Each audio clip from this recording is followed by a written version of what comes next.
Hey, it's time for DMac SMaK for October 16th, 2025. We're really going to dig into Demaryius Thomas, rightfully so, as it's the 50th Super Bowl 50 10-year anniversary.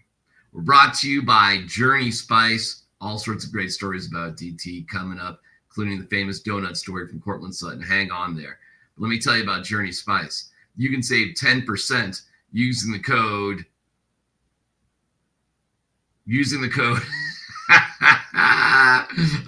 I know it. Get spicy. I was gonna say get juicy. I don't know where my head's coming from. No, it's get spicy. Get juicy. What am I doing? That's get spicy at Amazon.com. Thank you, Andon. Thank you, Rose. And more on Journey Spice here in a second. Your boy, sometimes. Okay, let's talk about Demaryius Thomas. And Sean Payton said that, yeah, he'd tell the team about him. I haven't yet.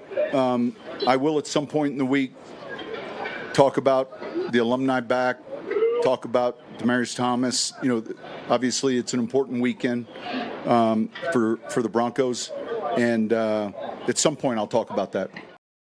Okay, well, very cool. And we'll get into Dre Greenlaw coming back here in just a second and other, news about getting the offense going. But let's pay tribute to Demaryius Thomas, as should be. And it'll be in a hell of a reunion. And I think it's close to 85% of the players from that Super Bowl 50 team coming back. I mean, it's a really, really high number, which is amazing. Here is Cortland Sutton, who is so influenced by DT. DT means the world to me. And I have been waiting for this day of him getting his recognition from this organization because of all the things that he's done for the Broncos organization. I know that this dude loved Denver. He loved the Broncos country. He loved, being able to, call this place home for the 8 seasons that he was able to be here. And, the small amount of time that I was able to spend with him was some of the most impactful time that I've had being a Denver Bronco. I think that. Yeah. And on a personal note, Demaryius Thomas was the first round pick in the draft that Tim Tebow is known for in 2010. He came here as a kind of a shy young man. He had some foot injuries. And I don't know, it was a rocky start. Got mixed up in some things right off the bat that I'm sure he wishes he wasn't part of with the Parrish Cox situation.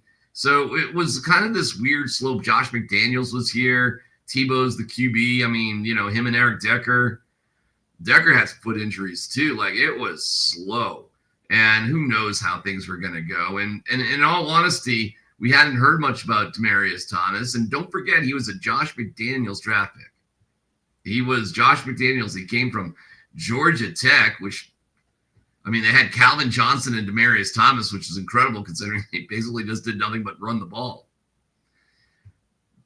And I remember how quiet he was and reserved he was. So to see him come out of his shell and become an amazing player, and it happened with Peyton Manning, but the connection with him and Peyton Manning was just incredible. Although arguably the most amazing DT moment was the pass from Tim Tebow in the playoff game against the Steelers.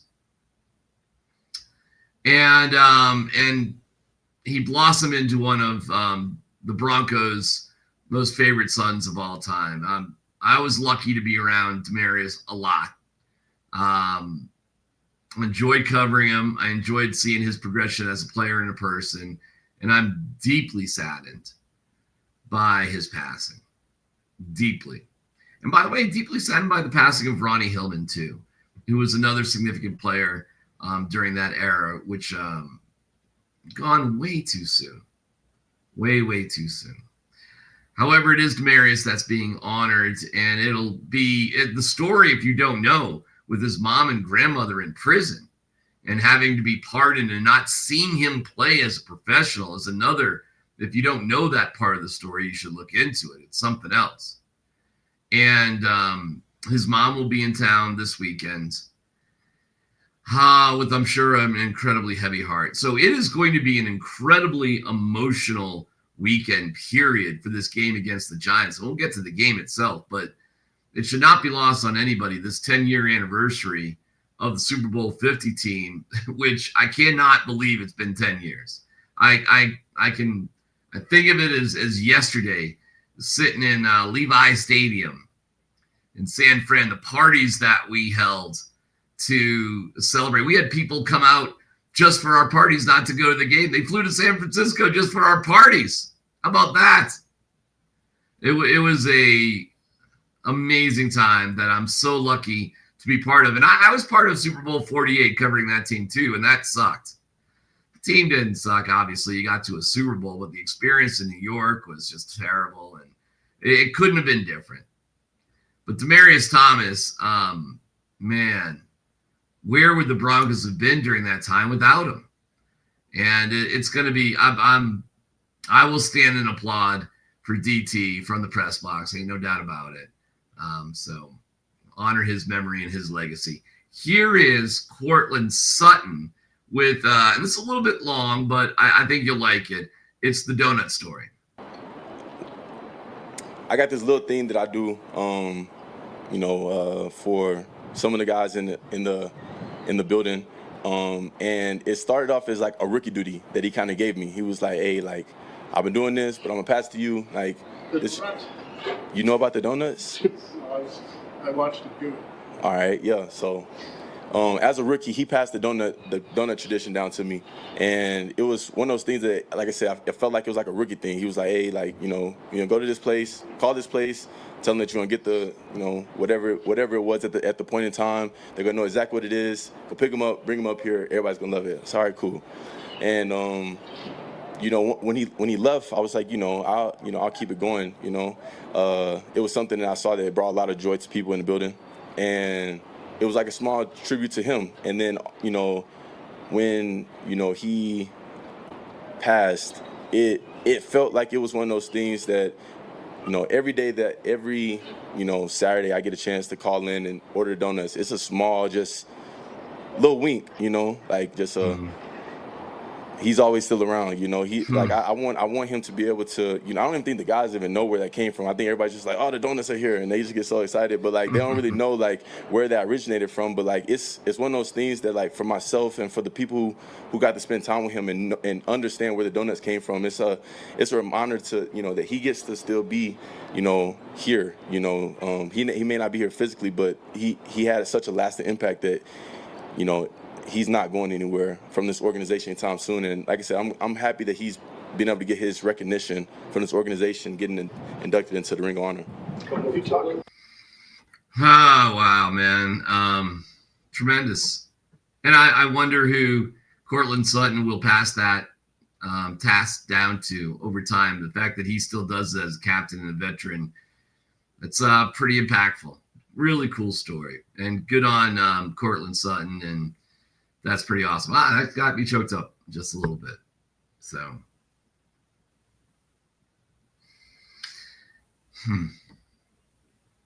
it's going to be quite a game on Sunday. It is going to be one hell of a day for a lot of reasons. So, okay. Yeesh. All right, let's take a break, and we can talk about Dre Greenlaw coming back, Jonathan Cooper being honored. All still here to come. There's a world of flavor out there, and to find it, you have to take the journey.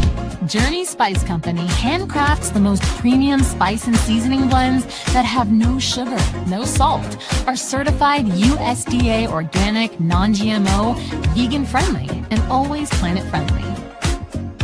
You are going to love serving amazingly delicious creations while knowing you helped reduce single-use plastics. Make sure to search for Journey Spice Company on Amazon today. Journey Spice, we love you guys. Annan and Rosa save 10% using the code GETSPICY at Amazon.com. All right, so yesterday we saw, this is from our friends at DNV. We see Dre Greenlaw. That's Dre Greenlaw out there running around in practice. Looking pretty good. Again, thank you to DNVR for the video. All right, pretty cool, right? There he is. So Sean has said that he is not going to talk about injuries whatsoever. On his status moving forward. Yeah, he practiced today. It was good. Coach, when Dre Greenlaw does play, what does he bring to this defense? These are the hypotheticals, right? I love them. You know, no, I can't say anything about injury. He practiced today. He practiced today. He's been working out, like he's been rehabbing, and today was a good day. Next question. The last 2 years, you Yeah, that's fun. But all you had to do is ask a player about Dre Greenlaw, like Pat Surtain. You got some more information. Yeah, Dre looked good. He looked good out there. You know, obviously, his first day back out there on the field in a minute. You know what I mean? It seems like, he's very sharp on everything, on the game plan. So very excited for him. Okay, well, and he was activated off the IR. I have no idea why Dre Greenlaw wouldn't at least play some. Perhaps it's on some sort of pitch count. But, yeah, hey, that's really, really cool, man. He was a huge acquisition in the offseason. The Broncos defense has been unbelievable even without him. And you put him into the mix? Love it. Absolutely love it. So there you go with Dre Greenlaw. Meanwhile, how about this? Jonathan Cooper and Nick Bonito go back-to-back weeks going back. That's never happened in Broncos history. Two players being Defensive Player of the Week in back-to-back weeks. Incredible. Great accomplishment. Man, first and foremost, man, that's all God, honestly, and my family. My mom, just the way that she raised me. I think it's just really cool being able to do that for my city. I was, man, just from my story, where I came from, man, it's truly a blessing and an honor, and I don't take it for granted at all. He's a great guy, and he was incredibly thankful. No, I didn't know at all. I didn't know at all. Man, just kind of a sense of humbleness, a sense of responsibility hit me. It's nice to know that I'm being recognized for my works. But, I feel like there's just many more to come. It's just motivating me to do more. It means there's just going to be more eyes on you on Sunday. And that means you just have to be more prepared, more ready for the moment. And, it's just getting back to work for me. But definitely, I don't know. I was just humble, and I was so appreciative. Honestly, it just makes me want to work harder. I love that. And with him and Nick Bonito, it's not Batman and Robin. It's like Batman and Batman. Yeah, man. I'm just trying to beat him. Man, I can't let him take off on me like how he is, man. I should be out there with sacks with him right now. And but no, I think it's really cool. That's my brother. I shout him out every time I get a chance to. He's one of the best football players I ever played with. So, I mean, he does it one week. I gotta make sure I'm right there with him. Right, so very cool. So you have the Broncos back in the mix. They said they felt fine, like the jet lag or whatever from London wasn't an issue whatsoever. They're back in their regular routines. Everybody looked good. Everybody's feeling good. Dre Greenlaw is back. It was unfortunate to hear that Matt Parrott got hurt. You brought in Throckmorton, and Garrett Hollow was injured, so you brought in another special teams whiz. I don't know. There's little changes going on. Nothing, too bad, I guess. If we want to look at the Broncos injury report, you could see that Jonah Ellis didn't participate. Greenlaw is limited, but he's back. And Jonathan Cooper even was limited. But, I mean, injury-wise, the Broncos are in really good shape. So that's doing well. I love it. In terms of the game itself, Jackson Dart is getting a lot of attention. And the players aren't, blown away by this rookie. I think the team is rallying behind him. He's very confident. It seems like he's playing with a chip on his shoulder. And you could just see the poise, the intangibles. He can make every throw across the field. A very underrated part of his game is his scrambling ability. His ability to create second chance opportunities for his offense on his feet. Obviously, you've seen it last week against Philly. He had a few possessions where, he made plays on his feet. So that's something that we got to take account for. But I think he's going to be a great player for sure in this league. Very nice words, but Jonathan Cooper wasn't quite as kind. Young guy, he's feeling himself a little bit. He's out there running around. He's got the chain on. He's dancing. I feel like everybody needs something. So but we've went against QBs who have ran around in the pocket and have tried to do stuff with their legs. So ain't nothing we haven't seen. Everybody needs something. I mean, that's Jonathan Cooper saying you look like an idiot. And he's wearing eye black like he's Anakin Skywalker. Seriously, that's his motivation. He was wearing a big chain. Hey, maybe that chain gets snatched. Akeem Talib will be here for reunion weekends. I'm just saying. We'll have more on everything about this game and the ins and outs and how they can improve offensively when myself and Mike Sanford rejoin you tonight at 8:30 for Altitude After Dark as we do a coaching X's and O's deeper dive into this game against the Giants and see who we think's going to win. So we'll do that tonight. I hope you join us live at 8:30 tonight in the middle of Thursday Night Football. It should be fun with me and Coach Sanford. Your moment of Zen comes from Utah, where a 6'5" mascot has been unveiled.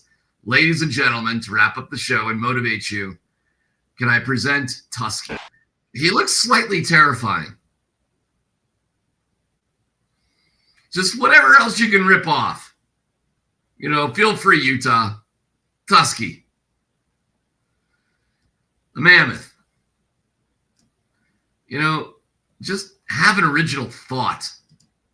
On today from noon to 3 with Tyler and Scott Hastings, like I said, at 8:30 with my guy Mike Sanford. Tomorrow morning back at it with DMac SMaK as we'll make a fearless prediction for the Broncos and the Giants. Have a great... There was no foul on the play. It was not a hold. The defender was just overpowered. The defender was overpowered so much it looked like a hold.